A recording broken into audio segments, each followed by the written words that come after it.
So there are a few things that it is our desire to help you reconfirm within yourself today. First, it would be nice if you could accept the existence of this vortex of creation. And it would be even nicer if you could see it as we see it, as your present tense of creation. So that when your friend says to you, I don't see any improvement in your life, you can stand firmly inside your vortex of creation and say, that's because it's not visible to those who are outside the vortex.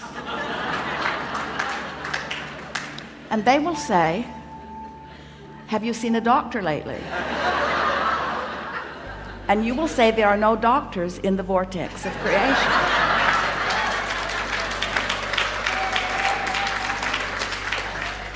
When you let being in this vortex, when you let tuning yourself into the vibrational frequency of all that you are be your top priority, you get so much life back. Do you know how many arguments, how many words, how many efforts, how much action is necessary just to keep you alive and out of desperation when you're not in the vortex?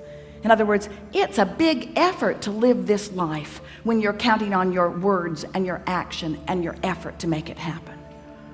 It's interesting, you could just have a conversation with one very well-meaning mother about her child that she adores more than life itself, and listen to all of the gyrations that she is going through in order to sort of kind of understand what's going on with her little boy and put it in the proper perspective, when really all she needs to do is step away from whatever's bothering him and away from whatever's bothering her and focus upon something that gives her access to the vortex, and from inside the vortex everything's clear. You cannot lead from behind. And if you are not in the vortex, then you have nothing to give anyone. Sometimes people say, Abraham, it seems like you teach selfishness. And we say, we really, really, really, really do. Because selfishness, let's define it. Selfishness means vibrational alignment with self. And in order to understand that, you got to know who self really is. Self is source. Self is pure positive energy. Self is worthy. Self is clear-minded. Self is healthy. Self is full of vitality. Self is eager about life. And when you are willing to be selfish, which means you are willing to mimic the vibration of self, which means you're willing to release the thoughts that hold you apart from that and practice the thoughts that cause you alignment with that, which simply means you're selfish enough to care how you feel, that's when they call it selfish. People say, oh, you're so selfish, you're pleasing you. And what they mean is, you should please me? You're selfish because you please you, and I'm not selfish because I think you should please me instead of you? There's some screwy reasoning going on. And every time it matters to you to please them instead of you, oh, it's such short-term gain, such short-term gain. Because when you care about how someone else feels or how they are responding to you, so you behave in order to affect their response to you, you do them a very big disservice, because you teach them that through action and demand or cajole or control or power, that they can wrestle their life to the ground. And there's hardly going to be anybody as cooperative as you. Think about it. Have you ever had someone who was so cooperative they'd just do anything for you, and then they were the only one who would behave that way? So you just had that one friend? Often it was your mother. You weren't really ready for the world, were you?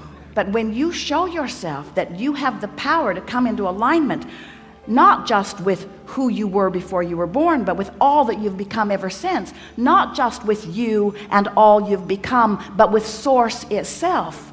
When you show yourself that by being selfish, which means by reaching for the best feeling thought you can find on whatever subject is active, when you care about being in the vortex, you care about being in concert with the energy that creates worlds. And one who's in the vortex, one who's in alignment with that energy, is more powerful than millions who are not. It's such an interesting thing to watch what goes on in your planet, because you are so good at step one. Most of you have made such a career out of step one. You sift through the data, and you know what you don't want, and you know what you do want, and you know what you don't want, and you know what you do want, and you know what you don't want, and you know what you do want, and you know what you don't want, and you know what you do want, and you know what you don't want, and you know what you do want. And Source is over here, knowing what you want, being what you want, sending out a signal of what you want. Law of Attraction's over here, gathering what you want, gathering what you want, gathering what you want, gathering what you want. You're over here.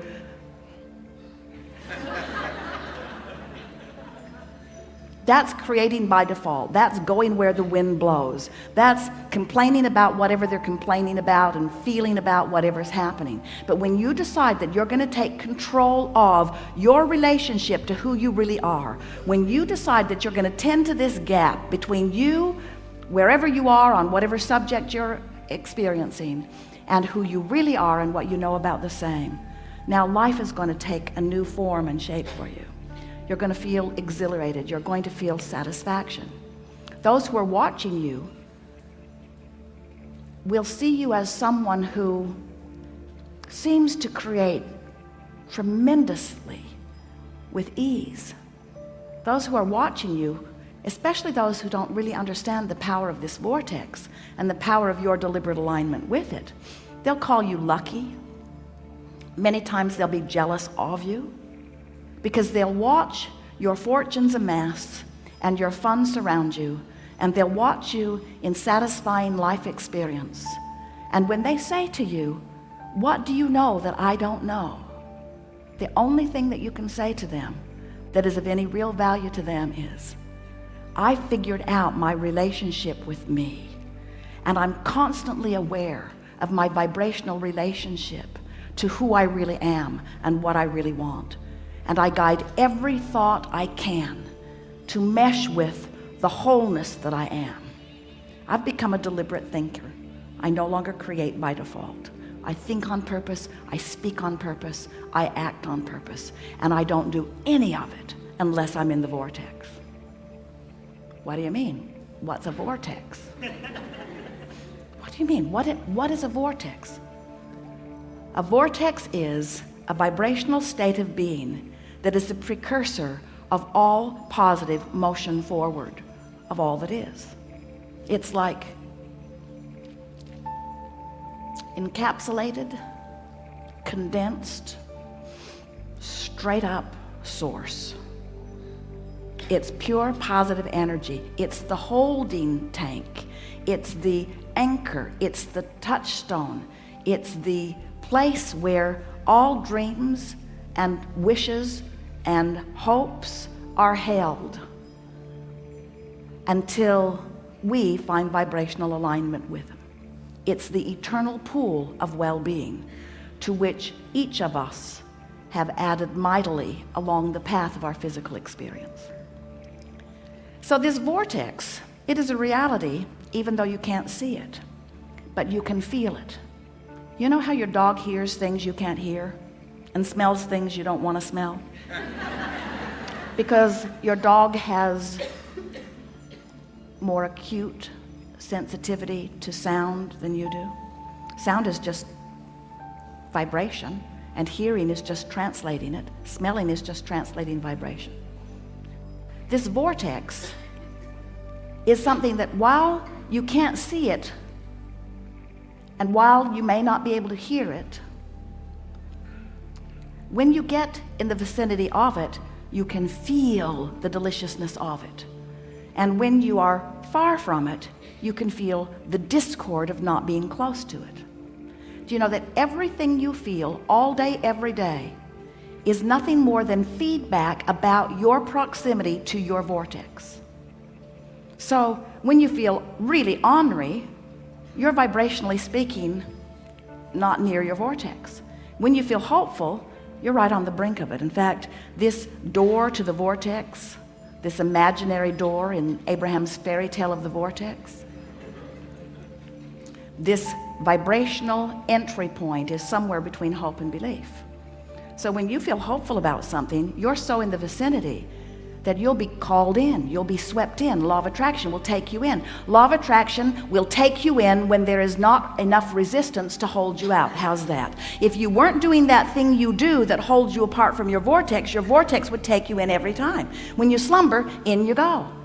But you wake up right where you were when you went in. If you go to sleep in the vortex, you wake up in the vortex. If you go to sleep not in the vortex, you wake up not in the vortex.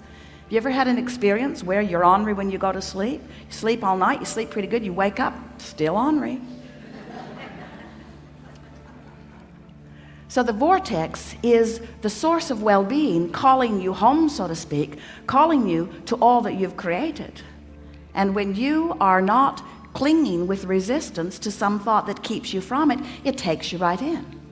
So really, when we say we want you to get into the vortex, what we really mean, a much more accurate way of saying it is, we want you to stop doing that thing you do that keeps the vortex from taking you in easily.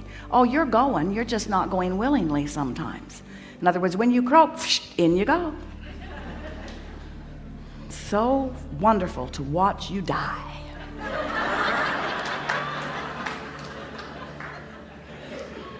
Moving immediately into all that you have become, all that you've asked for. But we don't think you should have to croak in order to be in the vortex. We don't think you should have to croak in order to be what life has caused you to be.